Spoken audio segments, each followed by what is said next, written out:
Welcome back, Goblin Army. It's nearly the end of the week and I'm getting happy. Well, happy for me anyway. We all know the end of the week means me ranting and railing against the clowns. This week in pop culture. This week felt like it was pretty well packed with clownish antics from the bozos who would be our overlords, didn't it? That being said, I have to say that it wasn't really that hard to choose the stories that I wanted to go over today. There are a few big things that happened which I feel would make for a good video. So, this week I have for you an interesting Joe Rogan experience, Elvira, Mistress of the Karens, Whoopi's Whoopsie, Sessler the Chud Rocket, and a very special Brie Larson fail. So just lie back, think of England, because here it comes. The first story out of Monday is all about the aforementioned Joe Rogan experience. Now I'm sure we all know by now about Neil Young, that beacon of counterculture, that warrior against fascism, coming out in support of the very thing he made his career supposedly fighting against, demanding that Spotify remove Joe Rogan or remove his music. Well, Spotify took the latter option, didn't they? Over the last week or so, many other has-beens have come out in support of Neil Young and demanding Spotify remove their music as well. What's funny is many of these are old hippies as well. Last weekend, Joe issued a response to this controversy on his Instagram account. You can see that here. I obviously watched the video, and I have this article from CNBC posted up here as an illustration and framing. Despite the fact that he should not have to, and he did nothing wrong, Joe Rogan apologized to Spotify for the bitch fits that people have been throwing.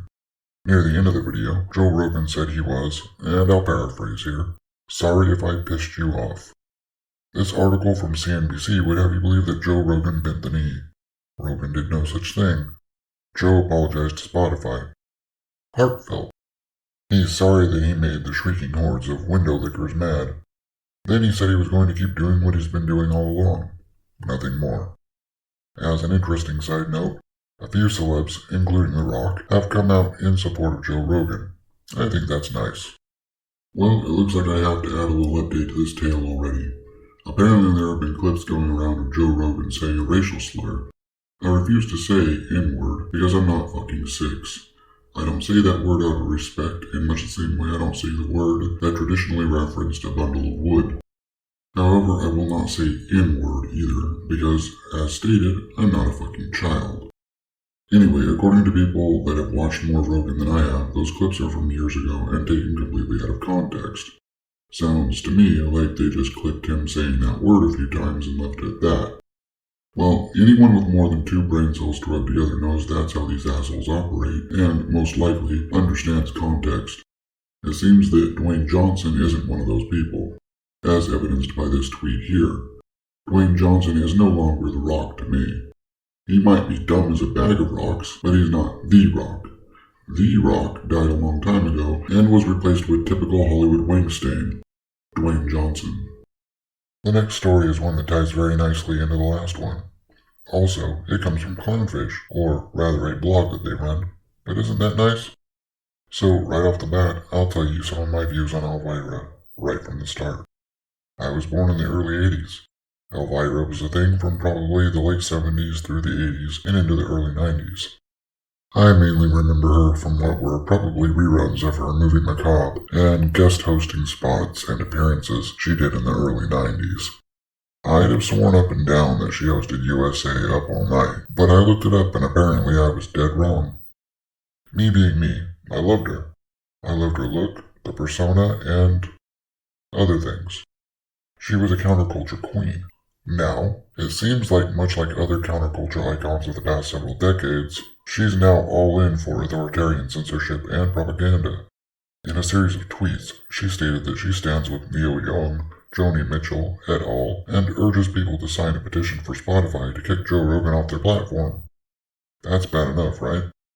Well, where it gets really juicy is this bit here, where she calls anyone who disagrees with her trash. Isn't that amazing?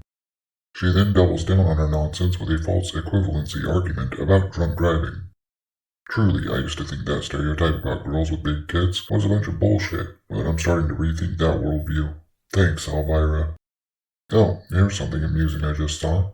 According to the absolute window licker being retweeted by this dude, ironically I believe, Clownfish TV are white nationalists. How's that for fucking special? The next story is about blatant stupidity and racism, and really goes a long way to showing how far previously sane people have fallen to the cultish dogmatic brainwashing. Earlier this week, on The View, while speaking of the removal of the graphic novel Mouse from a school curriculum. Whether you believe they banned the book or didn't is up to you to decide. I've heard both sides, one from Tim Pool, the other from just some guy. I tend to agree with Tim Pool, but I also agree with JSG that it could set a dangerous precedent. Anyway, during this talk, Whoopi decided to open her mouth and allow it to spew forth her own dangerous rhetoric.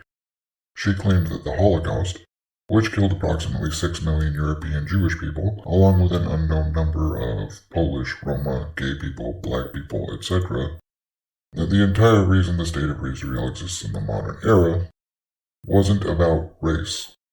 She then went on Colbert's show and doubled down, stating that it wasn't about race because it was two groups of white people.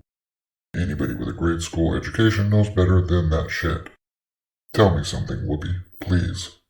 Do you know the difference between a Celtic-descended Irishman, Scotsman, Welshman, and a French person, a Norwegian, a Russian, a Spaniard, an Italian, or a Greek? All of them are nominally white. Many of Caucasian descent. Many of them have some physical characteristics that typify them, such as it being a good bet that a Norseman is going to be pretty fucking big. A Spaniard, Italian, or Greek is going to have a darker complexion. All of them have very different cultures and cultural values. Tell me, Whoopi, do you know the difference? Do you see the difference? Or do we all just look alike to you? What really makes me angry and sad is that this woman used to be a queen of comedy. She used to be funny and irreverent. I loved her in the 80s and 90s. Burglar, Jumpin' Jack Flash are two of my favorite movies.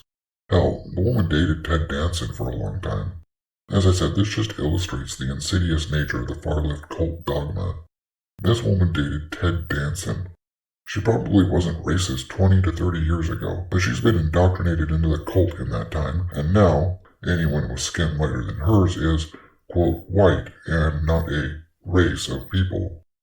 This whole thing also illustrates the disparity in the clown world right now. Whoopi can say that shit right out in public on network TV, and she gets a slap on the wrist. Gina Carano? What did she say that even remotely came close to that bile? Yes, she gets fired outright. Not even a phone call. A fucking tweet. She got fired via a fucking tweet. Whoopi got to talk to the head of the network and got a 2-week suspension to reflect on her words. But, there's no cancel culture or double standards to see here. Fuck off. The next story is about a nutty pile of shit. Legit. The guy's gotta break the world record for the biggest chud ever taken by a syphilitic gorilla. Seriously. The guy's a giant piece of shit, in my opinion. That cesspool sign in his background is so fucking apt that it almost qualifies as a literal description. It's a giant piece of shit welcoming you to its home. So this bloviate pile of shit took to Twitter to attack a fan the other day for speaking their opinion, to which he responded with this gem of intellectual exchange. This comes amidst the continuing controversy surrounding the resurrected G4 following the ill-advised rant by co-host Froskin Bieber, which has seen the channel's ratings plummet in both subscriber and view counts, numbering in the thousands. Hey, Sessler, why don't you go flush yourself back to whatever hole you oozed your way out of?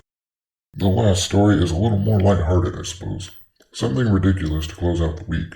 Apparently, Brie Larson changed her profile pic, and it's caused quite a tizzy amongst her gaggle of girl bosses and male feminist supporters. Why? Well, it happens to be an NFT. Not long after she posted it, her simps are crying their tears of impotent rage over the environmental impact and all that noise. Never once reflecting on the fact that their constant twatter usage probably hurts the environment more than any single NFT. However, we all know that if people like this were capable of rational thought or self-reflection, they probably wouldn't like Captain Marvel or Brie Larson herself. Well, that's all I have for you today, Goblins. As always, check out these stories for yourself. Form your own opinions. We don't need to be of one mind about anything. Opinion and thought can and should be nuanced. However, do leave me your opinion in the handy section down below. While you're down there, become one of the Goblin Horde by crushing those like and subscribe buttons. I appreciate your support. I'll see you when I see you. Lates.